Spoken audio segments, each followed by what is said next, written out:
அடிக்கிற வெயிலுக்கு வந்து வாரத்தில் ஒரு நாள் கூழ் காய்ச்சிட்ருந்தேங்க. அதில் வந்து ராகி கூழ் தான் நான் அதிகமாக காய்ச்சுவேன். அதில் ஒரு சிஸ்டர் வந்து வெயிலுக்கு வந்து ராகி கூழ் வந்து இன்னும் சூடை தான் அதிகரிக்கும். கம்பங்கூழ் தான் உடலுக்கு வந்து குளிர்ச்சின்னு சொல்லியிருந்தாங்க. இன்றைக்கி வந்து ஒரு கிளாஸ் ஊற வச்சுருந்தேன் ஈவினிங் போல். என்னோடய ஆரி ஒர்க் கிளாஸில் என்னோடய ஃப்ரெண்ட் அதை கொண்டு வருவாங்க. அந்த டேஸ்ட்டுமே எனக்கு ரொம்பவே பிடிக்கும். இதுதான் ஃபஸ்ட் டைம் நான் வந்து கம்புக்கூழ் ட்ரை பண்ணுறது. இதுக்கு வந்து நான் ஒரு 4 ஹவர்ஸ் வந்து கம்பை வந்து ஊற வச்சுருந்தேன். ஊற வச்சுருந்த கம்பை வந்து மிக்சியில் வந்து கொர கொரப்பாக அரைச்சி எடுத்துக்கணும். நான் 1 கிளாஸ் கம்புக்கு வந்து 3 கிளாஸ் தண்ணி வந்து கிண்ணத்தில் கொதிக்க வச்சுருந்தேன். அதுக்கப்புறம் இதை அரைச்சி ஊற்றுனதில் வந்து 1 கிளாஸ் ஆட் பண்ணியிருக்கேன். மொத்தம் 4 கிளாஸ் வந்து ஆட் பண்ணியிருந்தேன். இதை வந்து ஸ்லோ ஃப்ளேமில் வச்சாலுமே பொங்கி பொங்கி வந்துட்டுருந்தது.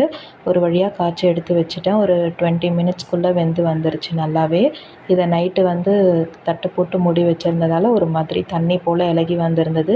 இதில் நான் தண்ணி எதுவுமே ஆட் பண்ணல. எங்கள் வீட்டில் வந்து பசும்பால் இருக்கிறதால நான் பசுந்தயிர் நைட்டு போட்டு வச்சுருந்தேன். இதை வந்து நான் இதில் ஆட் பண்ணிவிட்டு அப்படியே தான் குடிக்கலான்ட்டு இருக்கேன். ஏன்னா இது ஆல்ரெடி தண்ணியாக இருக்க மாதிரி இருக்குது. இதுக்கு அதிகமாக வெங்காயம் வந்து பொடியை நறுக்கி போட்டு சாப்பிட்டா ரொம்பவே டேஸ்ட்டு சூப்பராக இருக்கும். தயிரும் நிறைய ஆட் பண்ணி சாப்பிடலாம். நம்ம வெயிலுக்கு வந்து வாரத்தில் ஒரு நாள் இந்த மாதிரி கூழ் காய்ச்சி குடிக்கிறது வந்து உடம்பு சூட்டை நல்லாவே நம்மளுக்கு தணிச்சு கொடுக்கும்.